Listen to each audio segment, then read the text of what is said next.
Assalamu alaikum, my name's Rameez, you're watching Deenspiration, and this is For the Seekers. Allah, Allah, Allah, Allah, Allah, Allah, Allah, Allah, Allah, Allah, Allah, Allah, Allah, Allah, Allah,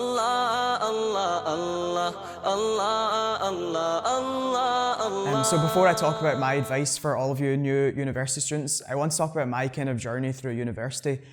So firstly, when I was in high school, I was someone who was quite nervous. I found it quite difficult to make friends. When I was in second year of university, I started to get more interested in Islam and practicing in general. And I wanted to make Muslim friends. I didn't have any Muslim friends at all. So I saw an advert on social media talking about joining the Islamic Society, joining SUMSA. And my intention at the time was just to go and meet some Muslim guys who I could be friends with. So I got there, thinking I'm going to meet loads of guys, and there was only one other person one other brother over there. There was loads of sisters. And I got involved with the Islamic Society, and within a couple of weeks, they nominated me to be vice president of the society. So this is something that I was thinking, there's no way I can do this. First, I was very nervous because I didn't know that much about Islam. I didn't have a beard. I just thought people were going to judge me about this, but I really got pushed into doing it. So the elections happened and I won. And straight away I had to organise events which I'd never done before.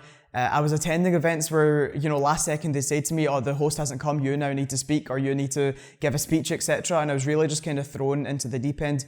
But in doing this, it meant that I developed a lot of skills that I never had previously. I would have been too nervous to speak in front of a camera like this if it wasn't for joining the Islamic Society. A year into joining it, I got nominated to be the president, and I won that election as well. And I was able to manage, a team of people for the first time in my life. I was able to work with the university, different organisations, different charities, and again, the skills I gained were just amazing, and it's something I never thought I'd be able to do previously. If you had asked me, 3 years beforehand, if you had told me that I was going to be president of a society, there's no way I would have believed you. So I learned all these skills that I never previously had, and actually when it came to applying for jobs after university, in pretty much every single interview I had, they'd talk about how impressed they were that I had all this experience that most students didn't. And so this, my advice is for you to all get out there and try new things, to develop new skills, and find out what your strengths are. I would have never known that I would have been good at managing people or developing people, but this is something I got from joining the Islamic Society. And it doesn't just have to be your Islamic Society, there's so many different societies in your university you can join. And also go out there and make new friends. And it's very important to have good company because university is a very pivotal time in your life. It's a kind of make or break moment when it comes to your relationship with Allah SWT. So don't have friends who take you away and make you forget about Allah SWT. Have friends that really remind you to pray on time and remind you to actually think about Allah. Now, why is this such an important time to develop your skills? Because you'll never have this much free time again. Now that I've graduated and I'm married, I don't have anywhere near as much free time as I did when I was at university. You're a lot more flexible then as well, and this is really the time to develop yourself. And the reason why I think you should go out there, experiment, and find out your strengths is because every single one of us has a part to play in this ummah. Not every single person will be a leader, but we all have something to contribute. And this is something you could see at the time of the Prophet ﷺ as well, that he would see potential in people and push them towards those roles. So if you look at someone like Umar radiallahu anh, he was someone who hated Islam, and in fact, he actually went out to kill the Prophet ﷺ. And on that very moment, he actually, on the way, heard some Quran and became Muslim. And within the next day, he was leading the Muslims to the Kaaba to pray. So this is someone who, because he had those qualities, straight away he was made into a leader.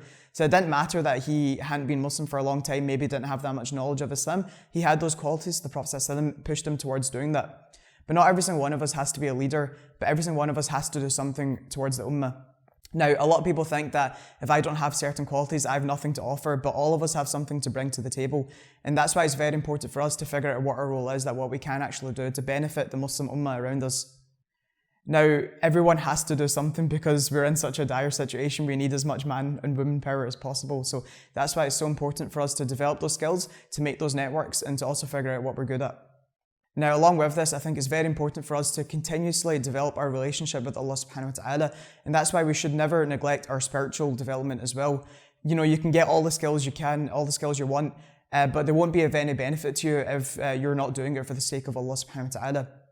So my advice to develop the spiritual relationship is something very easy, which is, along with doing all of your fard, is to do your iftar on your way to university every single day. It'll take you 5 minutes and you'll see a massive difference in your life when you're doing this every single day.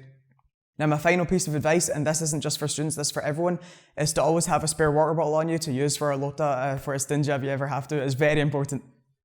Thank you so much for watching. Join us next week for our next episode of For the Seekers, and please like and subscribe to the Deenspiration channel. Assalamu alaikum. Are we pretending stuff, or are we just pretend you're setting up a microphone and stuff? Microphone's okay. Yeah. Nice. Yeah, my beard looked pathetic next to Ozzy's. Thanks. Well done, bro. Ozzy was the other brother I was talking about in the ice hockey. It was just me. Was it?